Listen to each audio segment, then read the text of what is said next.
అమ్మ నమస్తే, మీ పేరేంటి? కూడా సావిత్రమ్మ. సావిత్రమ్మ. ఈ ఇల్లు మీదేనా?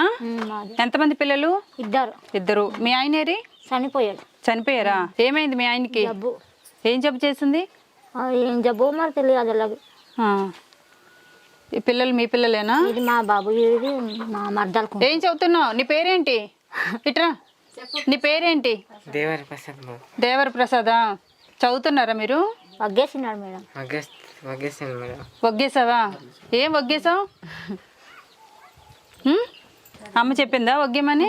అబ్బాయికి ఏమైంది? వీడికి మా వాళ్ళు లేదు కానీ వీడు అలాగే మైండ్ సరిగ్గా లేదా? మెంటల్ హ్యాండిక్యాప్ట్ అంటే సరిగ్గా మాట్లాడలేడు మేడం. మాట్లాడలేరా? ఎంత వయసు ఉండొచ్చమ్మా సుమారుగా? 15 దాటితే మేడం, 18. ఓకే. మీ అమ్మాయి ఏది? కాలేసుకున్నది. ఏం చదువుతుంది? ఇంటర్ చదువుతుందా? సరే, అయితే మీరు మీ పిల్లలకి మీరు ఒక్కరే ఆధారమా? మీకు పెన్షన్ అది వస్తుందమ్మా? వస్తుంది. ఎంత వస్తుంది? 2500. 2500 వస్తుంది. ఆ ఒక్కటేనండి వీళ్ళకి ఆధారం? వేరే ఇంకేదైనా ఉందా? వ్యవసాయం అది చేసుకుంటారా? ఈవిడ భూమి ఉందమ్మా మీకు? తక్కువ ఉంది. ఎంత ఉంది? అరెకరం ఎలా ఉంది? పంట ఇస్తున్నారమ్మా? పంట పండుతుందా భూమిలో? అంటే మరి అలాగే అంతే, ఎక్కువగా లేదు మరి పండట్లేదు. సర్లేమ్మా, ఇబ్బంది పడకలే, మీరు చెప్పండి. అరెకరం కూడా ఉండదు మేడం. మెట్టి భూమితో కలిపి అరెకరం ఉండవచ్చు కానీ అంతేనా? పొలాలు అయితే ఒక 2-3 పొలాలు ఉంటాయి. ఒక మళ్ళు అనమాట. ఇలాగ ఉంది వీధి, ఇలాగ 2-3 మళ్ళు ఉంటాయి మేడం. అంతే. ఆ దానికి పండించే పంట వీళ్ళకి ఆధారం. మీకు రేషన్ బియ్యం అవి వస్తాయా ఇక్కడికి? గవర్నమెంట్ బియ్యం అవి వస్తాయా? ఓ, ఇంత దూరం కూడా వస్తున్నాయా? ఇంటికి వచ్చేస్తాయి. షుగరు, పప్పులు, ఉప్పులు అన్నీ వస్తాయా? అలాంటివి ఏమి ఉండవు, తక్కువ. సరే, నేను బియ్యం ఇస్తాను, తీసుకుంటారమ్మా?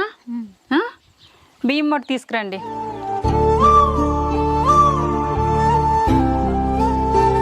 కిరాణా సామాన్లు అన్నీ ఉంటాయి. ఇక ప్రసాద్కి అందులో బిస్కెట్ ప్యాకెట్లు ఉంటాయి, తీసివ్వండి. తింటావా? మీ చేతులతో పెట్టండి.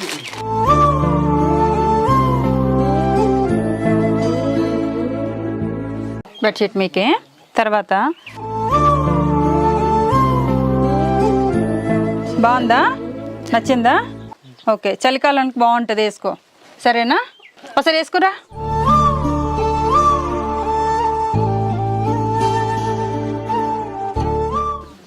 బాగుందా? దా.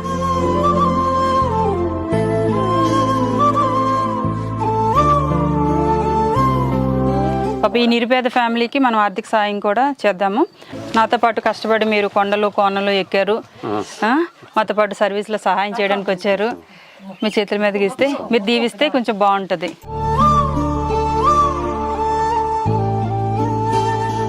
నాకు మొక్కకూడదు.